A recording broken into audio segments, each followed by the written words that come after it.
Bonjour, docteur Astrid Zuckelberger. Alors tout d'abord, avant de commencer l'entretien, permettez-moi de vous remercier, merci du fond du cœur, pour accepter de faire cette vidéoconférence avec moi.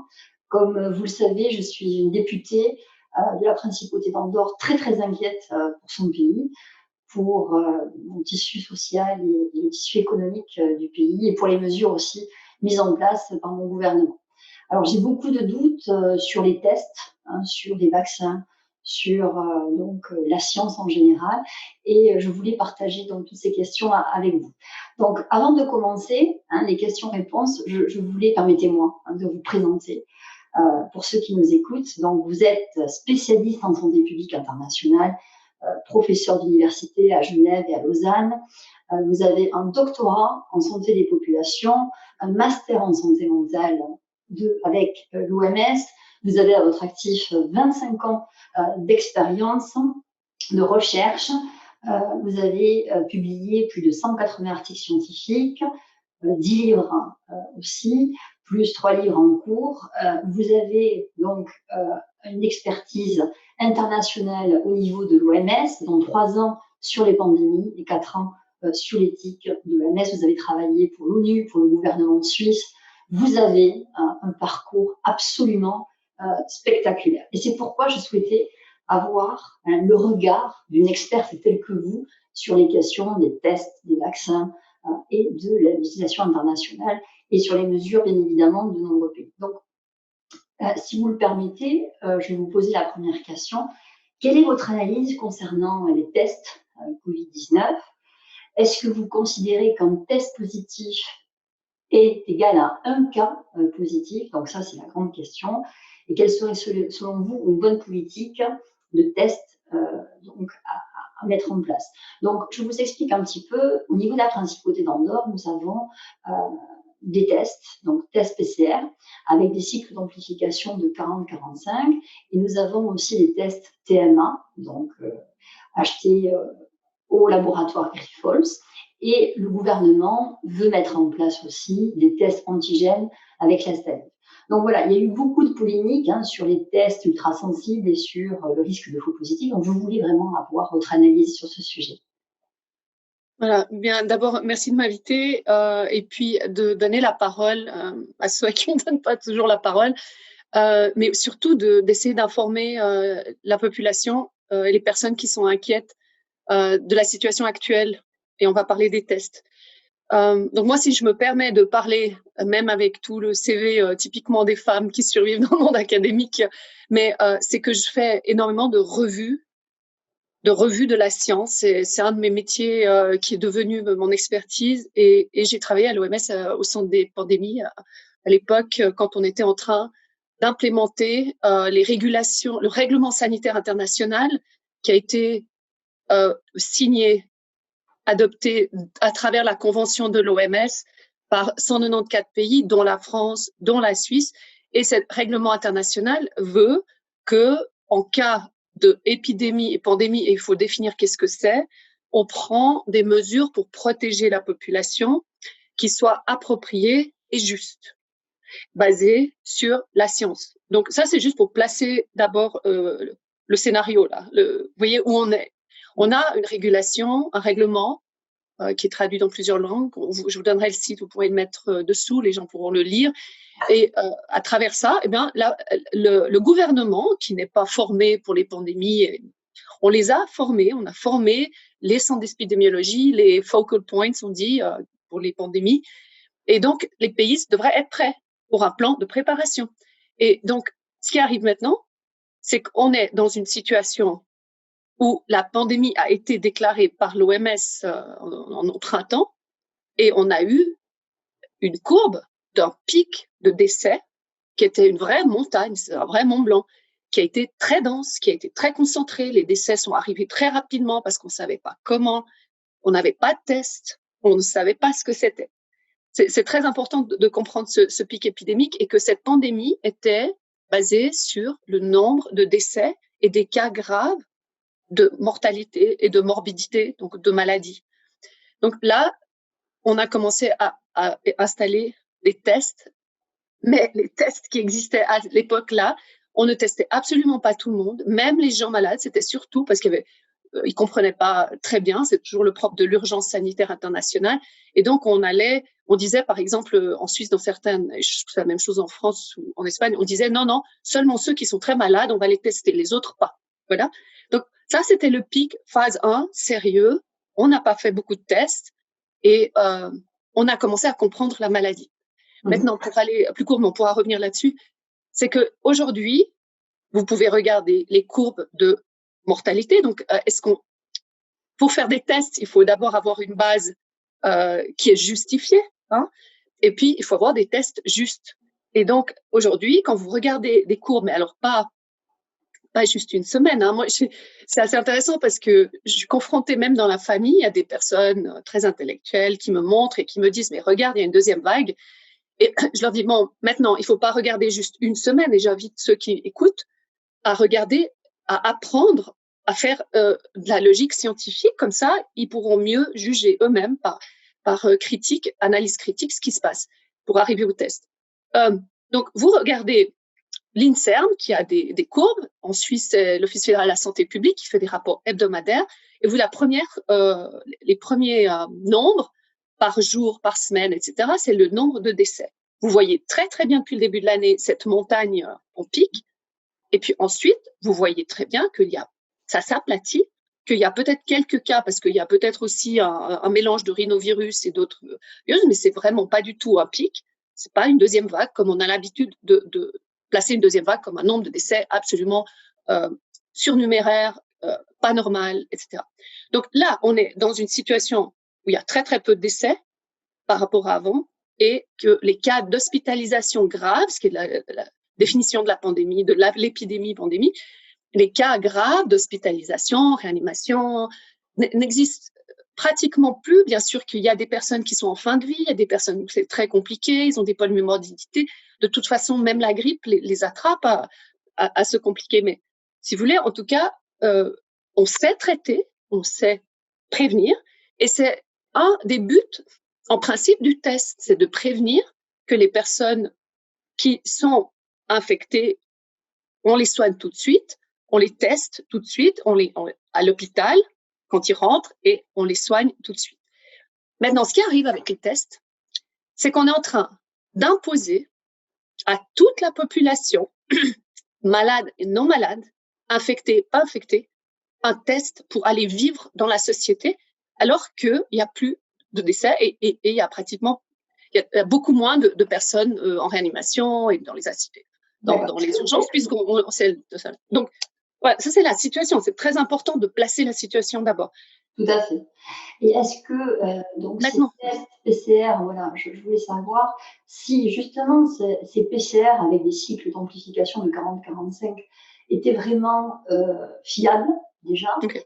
Et est-ce qu'en fait les tests hypersensibles ne pouvaient pas aussi causer une certaine confusion et gonfler justement les chiffres sur la pandémie? Alors bien sûr que le problème, c'est que vous n'avez la courbe des décès descend, la courbe des malades descend, et la courbe des tests augmente. C'est ça. Et elle est à pratiquement à plus 50% ou plus. Et qui c'est qui se fait de l'argent? C'est bien sûr les laboratoires qui font des tests. Mais est-ce qu'il y a vraiment une raison de faire les tests, et est-ce que les tests sont vraiment fiables? Et donc, pendant la pandémie, phase 1, grave, les cycles d'amplification. Donc, un test PCR, c'est un polymérase chain reaction. C'est quelque chose qui est utilisé pour savoir quel est comment dire, combien de personnes ou qui est positif à un virus contagieux et pathogène. Et pour ça, vous devez amplifier ces tests. On appelle ça amplification. Les cycles d'amplification, c'est comme si vous prenez une loupe et puis une autre loupe et une autre loupe, vous voyez, pour voir dans le bocal avec le matériel RNA du virus, parce que c'est pas un virus ADN, c'est plus compliqué. Et puis, vous en faites 25. Et quand on en fait 25, on est sensible et on prend tous les virus malades, pathogènes. Ça, c'est la base de la virologie. C'est pas moi qui le dis, c'est le professeur Stadler Bédard de Suisse, qui est un des tops dans le monde, qui a fait un très, très bon article que je vous donnerai pour le placer sous votre vidéo. Et lui, il dit, bon, alors, c'est 25, et c'est pas le seul en France qui dit ça, d'ailleurs, 25 de cycle d'amplification, on attrape vraiment les personnes malades. Or, vous venez de le dire, le problème, c'est qu'on a doublé pratiquement ce test d'amplification. Ça veut dire qu'on prend une loupe, et donc à la fin, on ne voit plus de virus, on voit un genre d'amalgame où on se trouve, là, il y a un débris, de virus, et on dit, bah voilà, il est testé positif. En fait, c'est un débris de virus qui n'est pas actif, qui peut être aussi une ancienne contagion au coronavirus, parce que le coronavirus circule depuis très longtemps. On sait qu'il y a des personnes immunes déjà. D'ailleurs, pas tout le monde tombe malade, pas tout le monde a attrapé ce virus. C'est bien la preuve qu'il y a une immunité dans la population. Et donc, ce test ne prend des faux positifs. Il dit que les personnes positives sont des personnes, en fait, qui ont des débris de virus ou qui sont peut-être même une certaine immunité contre certaines souches, mais qui sont pas malades, pas contagieux, pas infectieux. Donc, on a, dans tous ces tests positifs qu'on est en train d'emballer tout le monde avec le tambour du drame des tests PCR positifs, il faut demander vraiment aux politiciens et que la population demande qu'on fasse une amplification de tests correcte à 25, on peut encore aller jusqu'à 35, mais pas plus. Et qu'on arrête de regarder toute la population. Il faudrait d'abord, et ça a été dit par un professeur Perron, j'ai beaucoup aimé, il a dit c'est le médecin qui devrait prescrire le test. C'est pas à la politique qui ne connaît pas la situation à prescrire à la population un test qu'ils ne comprennent pas. Ils écoutent des personnes qu'on n'a pas vérifiées. Et je veux bien dire une chose, c'est quand même que les décisions politiques sont prises sur une base scientifique, avec des scientifiques qu'il faudrait vérifier leur indépendance, vérifier leur CV, parce qu'il y a beaucoup de mensonges en sciences sur les curriculum vitae, et j'en connais quelques cas ici en Suisse, à l'Université de Genève. Il y a vraiment un problème qu'on prend des gens pour des postes qui ne correspondent pas du tout à leurs compétences et qui ont même des faux CV qu'on ne contrôle pas. Dans les banques, on les contrôle. Vous voyez, parce qu'il y a des fuites et tout ça. Alors, donc, quand quelqu'un donne des avis, d'abord, il faudra un comité. Et ce comité doit être indépendant des marchands de maladies. Indépendant des marchands de maladies. Ça veut dire qu'ils doivent être des vrais scientifiques qui veulent le bien de la population et qui donnent des données. Et s'il y a contradiction et qu'il y a doute, il faut le dire. C'est dans le règlement sanitaire international. Il y a tout un pan sur la communication du risque. Il faut communiquer en toute transparence. On ne sait pas, mais on est en train d'investiguer. À quel moment le gouvernement français ou espagnol ou suisse a dit on ne sait pas. Et c'est comme, je pense que dans les gouvernements, il y a aussi des égos et que ces égos n'arrivent pas à admettre quelque chose qui peut justement rassurer la population. Et ça fait partie tout un pan éthique dans le règlement sanitaire international qui interdit de prendre des mesures injustifiées. C'est ça. Injustifiées. Lié, par exemple, illégales. C'est ça. Donc moi, je vous rejoins absolument là-dessus, parce que là, on est en train de prendre des mesures, par exemple, en principauté d'Andorre, sur la fermeture des bars, les restrictions horaires au niveau des restaurants. Donc, bien évidemment, il y a l'effondrement de notre économie, le tissu social aussi souffre énormément. Donc, c'est vrai que prendre des mesures comme ça en base de croyances et ne pas prendre de mesures sur les éléments scientifiques, je trouve ça extrêmement dangereux. Extrêmement dangereux. Ce qui me préoccupe aussi. Je peux vous dire que qui plus est, je vais vous montrer. Donc, ce règlement sanitaire international, qui est signé par tous les États, il a à l'intérieur le souci de protéger les affaires, le business, l'économie d'un pays et l'économie locale. Donc, on n'a pas le droit de prendre des mesures qui, justement, touchent l'économie injustifiée. C'est absolument injustifié. Parce que, d'abord, ils ont signé un rapport, une convention, et ils prennent des mesures, même l'OMS, qui est normalement le grand coordinateur mondial, qui fait justement la coordination entre tous ces États, la science, qui donne vraiment la base des décisions. Il dit, vous pouvez aller voir sur Internet, que les masques ne sont pas justifiés, que les masques ne sont pas recommandés. Et vous avez beaucoup de scientifiques aujourd'hui qui lèvent la voix et qui disent nous avons trop de consultations à cause des masques et des problèmes respiratoires. Ça a un impact. Il y a une Allemande qui a publié quelque chose d'assez choquant où elle disait que ça atteint même le cerveau des enfants, etc. Donc, il va bien falloir analyser cette situation et voir l'impact d'une décision politique injustifiée sur les enfants. Donc, il faudrait vraiment arrêter. Moi, je comprends pas. Franchement, je comprends pas ces décisions politiques. Oui. Et moi, ce qui me préoccupe énormément aussi, c'est cette communication anxiogène qui arrive à la société. Donc, je suis très inquiète, surtout pour les personnes âgées, puisqu'on sait, et vous allez me le confirmer, en science, que le stress, l'angoisse, donc a une répercussion bien évidente sur la baisse, baisse du système immunitaire. Donc, voilà, je suis très, très préoccupée par cette communication comme ça anxiogène. Qu'en pensez-vous? Je pense qu'il faut vraiment que les gouvernements, je parle du mien, communiquent surtout sur le nombre de morts. Alors, mon gouvernement communique sur le nombre de morts qui avaient un test positif, pas nombre de morts donc causés par le virus. Donc, en fait, l'OMS nous a conseillé de reconsidérer les critères de comptage dans mon pays. Bien sûr. Voilà. Donc donc ce qui gonflait les chiffres, bien évidemment. Voilà. Donc cette communication anxiogène, je pense qu'il faut vraiment y penser par rapport aux moyens de communication, par rapport au gouvernement, parce que là, on est en train de semer la panique générale. Alors le virus, il est certes, mais il faut quand même être raisonnable et communiquer sur des chiffres réels. Voilà. Et alors, c'est pour ça que je pense que la population va devoir, et ce serait très bien que, grâce à vos émissions, qu'elle s'éduque sur l'analyse critique de ce qu'on regarde. Et je peux vous donner à chaque pas de cette pseudo-épidémie deuxième vague, il y a des problèmes de logique scientifique à chaque endroit. Alors là, vous mentionnez le nombre de décès de Covid.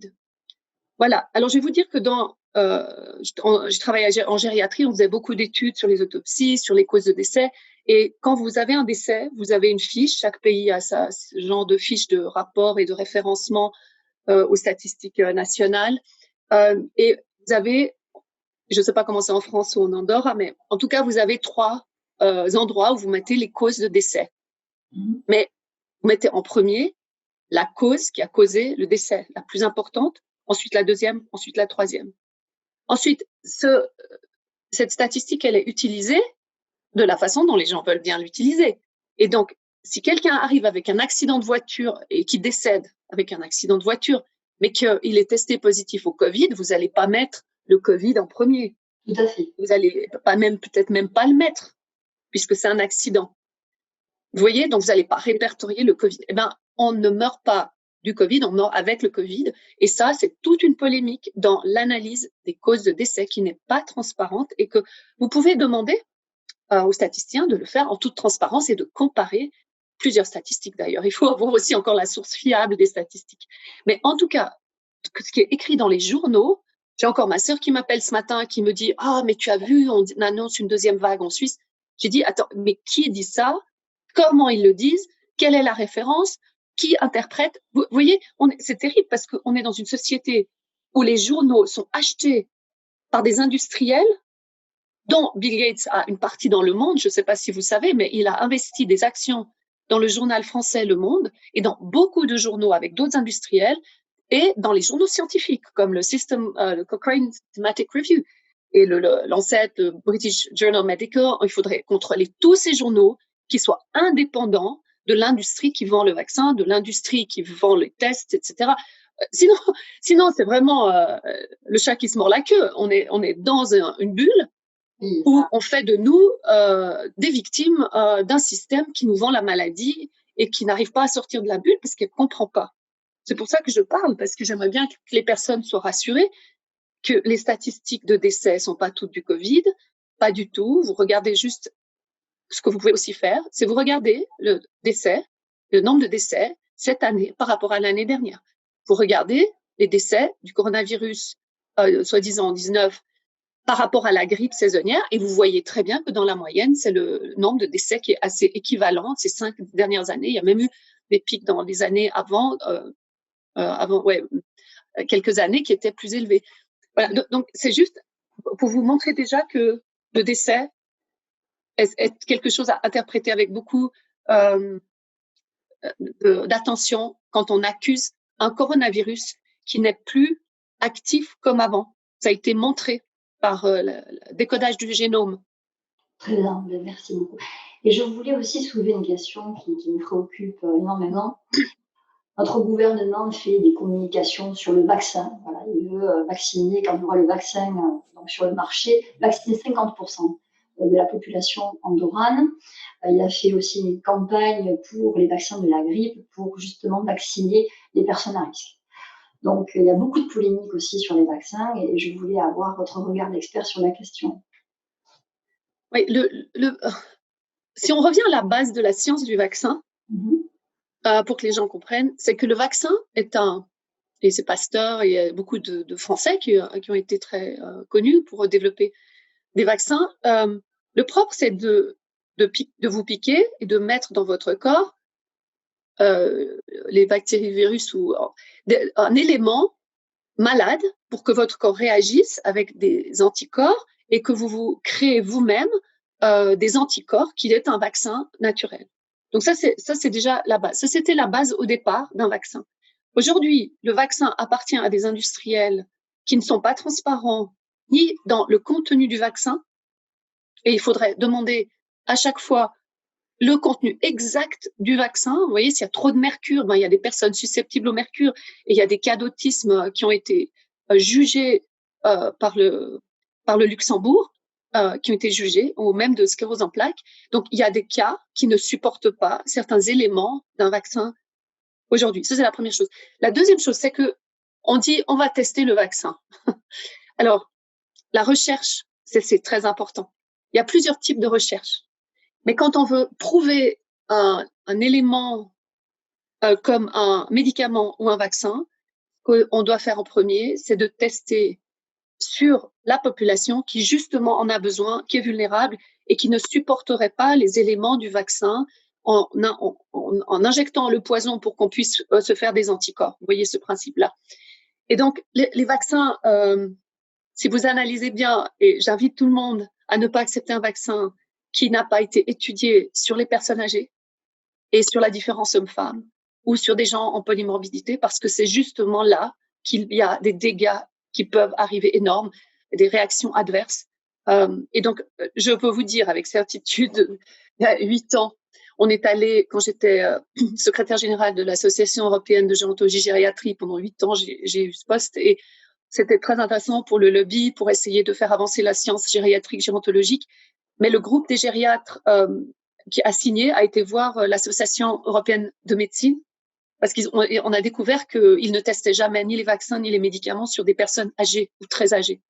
Et on leur a dit, mais alors, pourquoi vous faites pas ça? Est-ce que vous pourriez mettre des protocoles qui serviraient justement à ne pas avoir des réactions adverse drug reaction? Et la réponse, c'est que, on n'avait pas pensé à ça. Alors, c'est quand même un peu naïf de croire qu'on est naïf à ce point, de croire ça. Donc, depuis, qu'est-ce qui s'est passé? On n'est pas retourné. Mais ce que je vous dis pour que la population est au courant, et les politiques aussi, c'est que les vaccins doivent être vraiment vérifiés. C'est vraiment un point important. Ensuite, les personnes qui ont déjà une immunité. Donc, vous avez eu le corona, vous avez développé votre immunité, vous avez vos soldats T-cells, tout ça dans votre corps.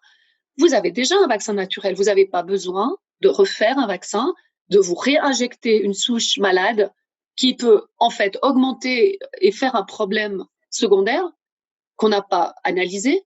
Et donc, le conseil, c'est d'abord de vérifier votre immunité, travailler votre immunité avant de vous faire vacciner. Et en plus, la dernière chose, c'est que à l'hôpital de gériatrie, on a étudié les vaccins de la grippe à l'époque, et je me souviens très bien, c'était avec le professeur Gauthier, Laurent Gauthier, et le vaccin ne marchait pas chez les personnes âgées.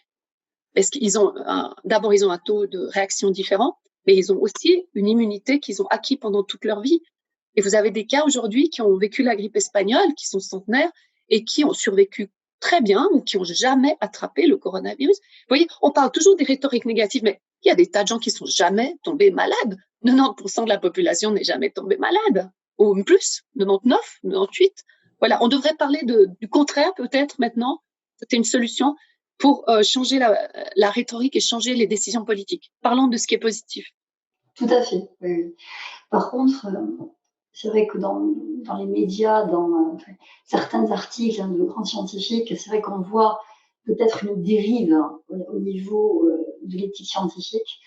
Et ça, c'est vrai que ça préoccupe énormément de scientifiques, de personnalités dans le monde entier. Et est-ce que vous, enfin, selon votre discours, je pense que vous partagez aussi cette inquiétude. Oui, c'est très grave éthiquement. Si c'est pas déjà grave légalement, c'est très grave éthiquement. Parce que à tous les niveaux, si vous voulez, le centre de l'éthique, c'est primum non nocere, ne faites pas de mal, ne faites pas de mal, faites du bien, traitez tout le monde comme égal et laissez les gens autonomes. Or, ce qu'on voit aujourd'hui, c'est plutôt le contraire. Et puis là, surtout, on n'a pas de discours positif. On est tout le temps dans la communication d'un risque qui est absurde. Il y a plus de morts. C'est absurde de faire peur et de terroriser la population avec la communication du risque. Et c'est pas du risque, c'est de la deuxième vague. Donc il y a quelque chose de très difficile. C'est dans le règlement sanitaire international. Il y a tout un pan et on enseigne. Et j'ai fait partie de cet enseignement. On enseigne comment communiquer, de rassurer, de donner des solutions, de donner la fin de l'épidémie. C'est terminé. Vous voyez, il y a quand même une sortie à un moment donné de cette épidémie. Alors, le problème avec ce qui est en train de se passer, c'est qu'ils sont, à mon avis, en train d'enfreindre le règlement sanitaire international en appliquant un principe qui s'appelle le principe de Syracuse, où l'État, à cause d'une situation d'urgence sanitaire insupportable comme la peste, prend le devant et décide tout seul, malgré tout ce qu'il a signé, de prendre des décisions pour le bien de la population ou à l'encontre, comme il veut, en fait. Et on est un petit peu on a l'impression qu'on est dans ce scénario. On a l'impression que la démocratie glisse vers le mauvais côté de la pente. Ouais. Mais vous voyez, moi, je me demande si les politiciens sont vraiment au courant. Je donne des bénéfices de doute à certains, quand même. Est-ce qu'ils sont si ignorants que la situation a changé, que on n'est plus dans le scénario du pic, on est dans un scénario de fin d'épidémie et il faut remettre tout le monde au travail. Et c'est pas un test de gens sains, pas malades, parce que c'est ça l'aberration de certains professeurs. Ils disent très bien, d'abord ils nient l'immunité, ensuite ils font des tests de gens sains en montrant des PCR de débris de virus qu'ils activent des débris inactifs et ils prennent une décision avec des masques qui sont mauvais pour la santé, mauvais pour la santé mentale, ils confinent et ils obligent les gens à être à l'intérieur alors qu'ils sont pas malades. Il n'y a pas de... Montrez-nous les malades. Non, mais vous voyez la définition de l'épidémie. Montrez-nous les malades du Covid et les décès. Ouais. Et regarde, on compare avec Mars et on fait une analyse vraiment très sérieuse. Et ça a été fait par des Français chez vous. Il y a des gens formidables. Il y a le professeur Toussaint, il y a le professeur Perron, il y a le professeur Raoult, il y a Toubiana, il y a le professeur Henrion. Vraiment, franchement, vous avez vraiment des personnes top et je comprends pas pourquoi on les écoute pas. Et qu'est-ce qu'on écoute, qu'on dénonce les gens qui parlent et qui sont à la base de ces décisions. Vous voyez, il y a quelque chose. Mais on en est presque, et ça a été dit par une des personnes en vue, c'est comme on est pratiquement au procès de Nuremberg où l'ingérence d'un État dictatorial sur la vie et l'économie d'une population est mise à terre. Président Macron a dit on est en guerre au début. Vous vous souvenez? Il a dit on est en guerre. Mais rien que de dire ça, c'est non éthique. Et en fait, il obéit à une logique de guerre encore aujourd'hui. Il essaye de mettre le mirage de la guerre et de faire des réactions de guerre. Il n'y a pas de guerre. Et en plus, les personnes âgées qui, justement, sont à risque, elles ont peur puisque la guerre leur rappelle tous les souvenirs et les mémoires traumatiques d'une période très difficile quand même. Et je trouve, alors là, c'est vraiment pas éthique et c'est contre les droits humains. Vous voyez, vous avez l'éthique, vous avez les droits humains et vous avez la loi. Et là, vous avez la loi nationale et la loi internationale. Et je ne sais pas, mais je trouve que avec les États-Unis, la France, c'est une pire situation qu'on ait vue au niveau de la communication et des décisions. Alors moi, je rebondis sur ce que vous venez de dire. Au niveau de mon pays, nous avons pratiquement la moitié des enfants confinés à la maison, c'est-à-dire que quand il y a eu un test positif dans une classe, on confine tous les autres enfants, même si le test des autres enfants a été négatif. Ça a été mon cas, hein. Par exemple, pour mon fils. Mon fils a été testé négatif, il avait un cas positif, un cas. Donc un cas et un test, c'est différent, hein, selon mon propos. Donc un test positif, donc tout le monde confiné. Donc, bien évidemment, un des parents confiné aussi, puisqu'il faut bien rester avec les enfants. Donc, imaginez-vous tout ceci sur l'impact des personnes, la psychologie des enfants, sur l'économie en général. C'est dramatique. Alors, est-ce que l'enfant, je vais vous poser une question que les personnes devraient se poser. Est-ce que cet enfant était malade? Alors, ça on le sait même pas. On le sait même pas. C'est-à-dire qu'il y a eu un cas positif, enfin, un test, positif. Donc, on a reçu un courrier comme quoi il fallait à notre tour faire un test. Et donc, on aurait dû rester confiné 10 jours à la maison, 10 jours. Hein. Et après, on fait un autre test pour s'assurer que la personne va bien. Donc, c'est vrai que là, on est en train d'arriver à des extrêmes qui nous préoccupent énormément. Donc, merci infiniment, Astrid, hein, pour vos éclairages. Hein, j'espère que vous pouvez faire quelque chose. Votre expérience.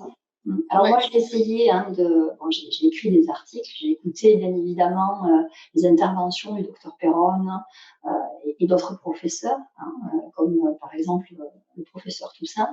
Et c'est vrai que là, par contre, ça m'a ouvert les yeux. Je dis, bon, là, il y a un problème.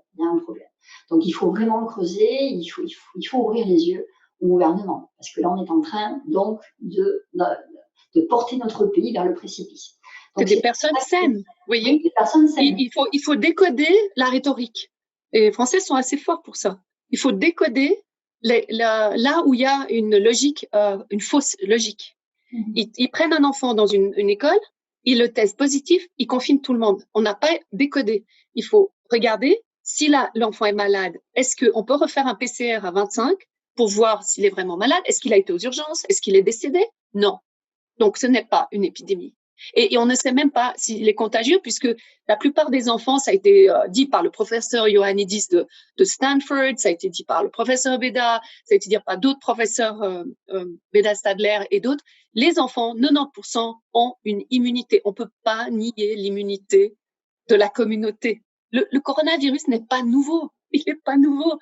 Et on essaye de nous dire, il est nouveau, on le connaît pas, c'est très dangereux. Mais c'est pas tout vrai. On le connaît, il n'est pas dangereux, il n'est plus dangereux. On sait le traiter et il ne nous rend pas malade. Vous voyez? Donc, c'est ça. Si on le savait, si c'était la peste et puis l'enfant était tombé dans l'école et qu'il est plein de boutons et qu'il est tout contagieux, ok. Mais franchement, les enfants, tant mieux s'ils ont de l'immunité. La Suède a un très bon modèle pour ça. Heureusement qu'il y a un pays un peu différent. Alors, c'est vrai que moi, j'ai un esprit critique et j'aime justement chercher des éléments. Pourquoi? Parce que moi, mon rôle, bien évidemment, c'est de protéger ma population, de faire avancer mon pays dans le bon chemin. Et c'est vrai que c'est pour cela que je voulais absolument parler avec une experte telle que vous.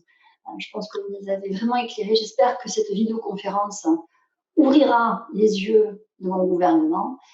Alors là, mon gouvernement donc, a mis en place un comité scientifique, hein, basé sur des éléments scientifiques. Moi, je l'avais demandé dans un article publié sur le périodique le 13 octobre. Donc, le 14 octobre, le gouvernement a dit que oui, effectivement, il y allait avoir un comité scientifique pour prendre des décisions. J'espère que ce comité répondra oui, il faut absolument ça. Oui. Voilà, c'est ça, parce qu'un comité scientifique, c'est bien, mais il faut vraiment qu'il y ait une éthique et qu'il n'y ait pas de conflit d'intérêts, comme vous avez si bien souligné antérieurement. Donc, écoutez, Astrid, je vous remercie. Vraiment. Je vous en prie. Et puis que les gens ne s'inquiètent pas, et surtout que les personnes âgées sont pas à risque si elles n'ont pas de maladie, de polymorbidité, etc. Et que surtout les personnes s'occupent de leur santé et leur bien-être.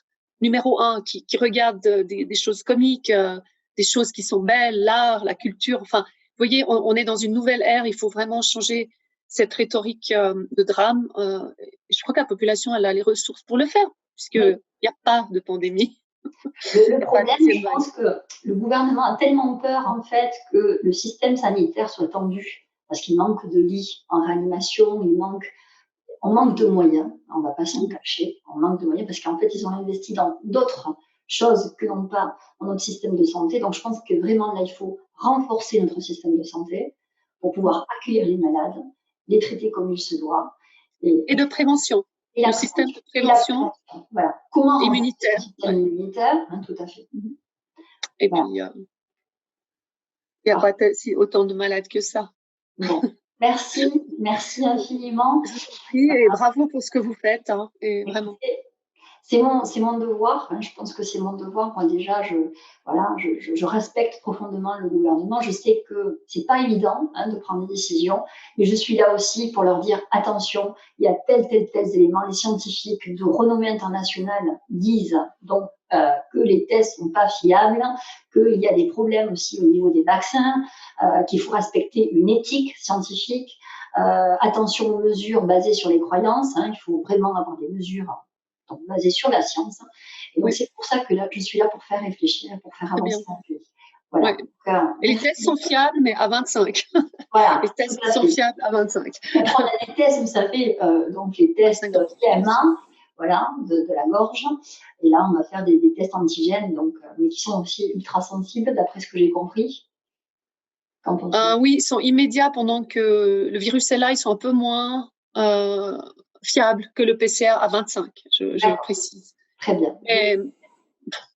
Mais il faut voir si les gens sont malades. Il ne faut pas tester des gens pas malades. Vous comprenez? Oui. C'est ça. Recentrer la politique, en fait. Oui, il faut recentrer la priorité parce qu'il y a des tas de personnes qui sont malades qu'on ne soigne pas parce que le coronavirus a pris tous les départements d'assaut. Et moi, il y a des médecins aux États-Unis qui arrêtent leur travail. C'est quand même un comble. Les médecins qui perdent leur travail de chirurgien parce qu'ils ont été occupés par des chirurgies soi-disant qui étaient beaucoup plus importantes, que le Covid a confiné les gens. Et puis après, ils arrivent encore plus malades. Donc, il faut remettre un peu les priorités où elles sont et de parler, quand c'est de l'urgence, que c'est vraiment de l'urgence. On n'oublie pas ceux qui vraiment ont besoin et qui souffrent. Voilà, je trouve que vous faites très bien de le rappeler. Et puis, merci de faire de la politique pour ça. Merci, voilà, merci beaucoup. Merci à vous. On va y arriver. On va y arriver, j'espère. J'espère. En tout cas, voilà, moi, je suis à côté de mon gouvernement, même si je suis critique, bien évidemment, sur la gestion. Je suis là aussi pour leur montrer des éléments de réponse. Voilà. Donc, grâce à vous, j'ai pu démontrer, leur montrer. Je pense que. Oui, il y a beaucoup à dire et j'espère qu'il y aura des débats un peu plus sur la place publique aussi et qu'on trouve un mécanisme pour mieux sélectionner dans la politique les personnes qui peuvent influencer cette politique et qu'on sépare bien les marchands de santé, les marchands de maladies et les médecins, qu'on remette les médecins à leur place. Ils ont un rôle et une responsabilité qu'il faut respecter, quoi. Je suis choquée que la politique ne respecte pas des médecins qui font de la recherche, qui savent très très bien ce qu'ils font et qui sont des fantastiques éducateurs et protecteurs de la population. Donc, merci beaucoup. Merci beaucoup. Je vous en prie. Merci. Voilà. Bonne continuation à tout le monde. Merci vous aussi. Prenez soin de vous. Au revoir.